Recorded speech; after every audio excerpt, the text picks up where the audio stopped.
Everyone imagines military life as non-stop action, gunfire, chaos, adrenaline, and heroic moments that define a person forever. Movies reinforce it, social media glorifies it, but that image collapses quickly when you actually live it. I wore a body cam for 24 hours in military life. No edits, no music, no filter, and the most shocking part wasn't danger or intensity. It was how quiet everything was, how controlled, how much of the experience happens inside your head long before anything physical ever does.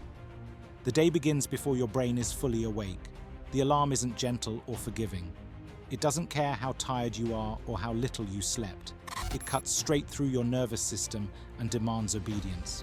There's no snooze button and no moment to negotiate with yourself. Your body moves before your mind even has time to complain. That's the first lesson the military teaches you. Your time no longer belongs to you. Motivation becomes irrelevant. You don't need to feel ready. You don't need to feel inspired. You just act. Over time, this creates something deeper than discipline. It creates conditioning. The body cam records hands moving automatically, making the bed with precision, folding corners perfectly, putting on the uniform in a specific order without thought. Every movement is efficient, rehearsed, and repeatable. Not because someone is watching, but because someone always could be. That awareness never leaves. Even when no one is around, you perform as if you're being evaluated. The military installs an internal observer in your mind, and once it's there, it doesn't leave easily. Morning silence is heavy. People don't talk much, not just because they're tired, but because silence is normal here. Conversation feels unnecessary, almost inefficient. Words are saved for instructions, not emotions. You learn quickly that talking too much draws attention, and attention is rarely rewarded. This quiet environment reshapes how you exist around others. You become observant. You read posture, tone, and micro-expressions. You sense mood shifts without a single word being spoken. Physical training looks impressive from the outside, running, shouting, sweat, and exhaustion. But the camera doesn't capture the real battle happening beneath the surface. Your muscles burn, your lungs feel like they're tearing, and your vision narrows. But that's not what challenges you most. The real struggle is internal. Your mind wants relief. It wants permission to stop. But you learn quickly that pain doesn't negotiate. Complaining, even silently, feels like wasted energy. So the mind adapts. It narrows focus. One step, one breath, one count. You stop thinking about how long it will last and stop asking how tired you are. You exist inside discomfort without reacting to it. That ability to ignore pain becomes a skill. Then it becomes a reflex. And eventually it becomes your default response to stress. Not just physical stress, but emotional stress too. Frustration, fear, and uncertainty are treated the same way as fatigue. You push through, you suppress, you keep moving. The military doesn't teach you to process stress.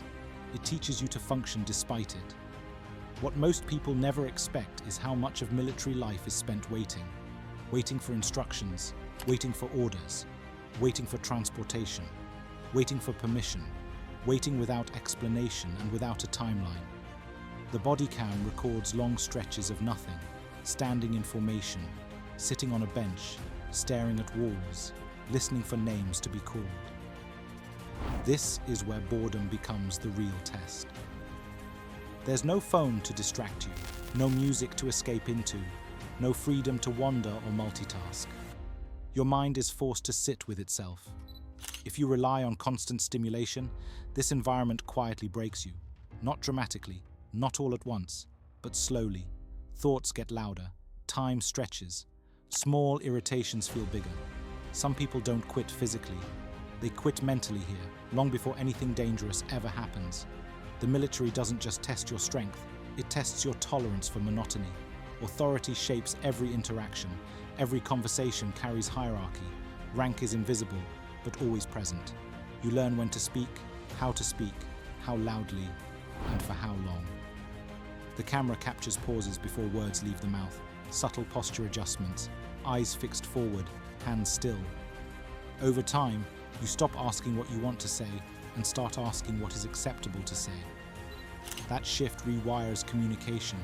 It builds control and professionalism, but it also trains suppression. You become skilled at holding things in, opinions, frustration, humor, even empathy. Emotional neutrality becomes a survival strategy. The military rewards predictability. It discourages volatility, so you learn to flatten your emotional range. Calm becomes your armor. Detachment becomes your shield. And while this is effective in high-pressure environments, it doesn't always turn off when you leave. Even meals don't feel like breaks. Food isn't comfort. Your eyes stay alert. Your ears stay open.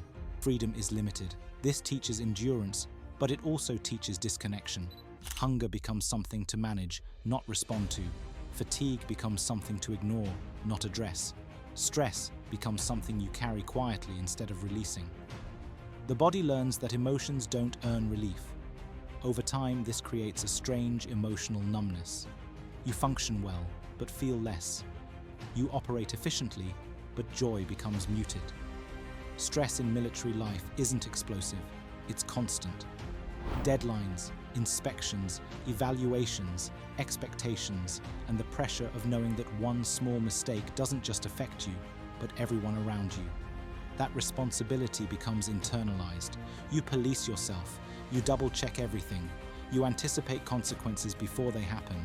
The camera shows calm faces and controlled movements, but underneath is tension that never fully shuts off. This is how anxiety learns to wear discipline as a disguise. From the outside, it looks like confidence and control. Inside, it's hypervigilance. You're always scanning, always anticipating, always ready. And while this keeps you effective, it also keeps you restless. As night approaches, the noise fades and the silence returns. There are no notifications, no endless scrolling, no digital escape, just your thoughts finally catching up with you. The military doesn't just train behavior, it trains how you sit alone with your own mind. Some nights feel peaceful, others feel heavy. You think about home, about who you were before, about who you're becoming. But even these thoughts are controlled. Vulnerability feels dangerous. You don't know who's listening. You don't know who's judging. So you keep most of it inside. By the end of the day, exhaustion doesn't bring relief. There's no sense of ownership over the hours you just lived. Structure has replaced choice. Routine has replaced spontaneity. Identity has been simplified into a role. For some people, this is comforting. The clarity, the order, the purpose, it removes the chaos of decision-making. For others, it's suffocating. That's the part no body cam can fully capture, and it's why military life leaves such a lasting imprint long after the uniform is gone. Thank you for watching. Like and subscribe.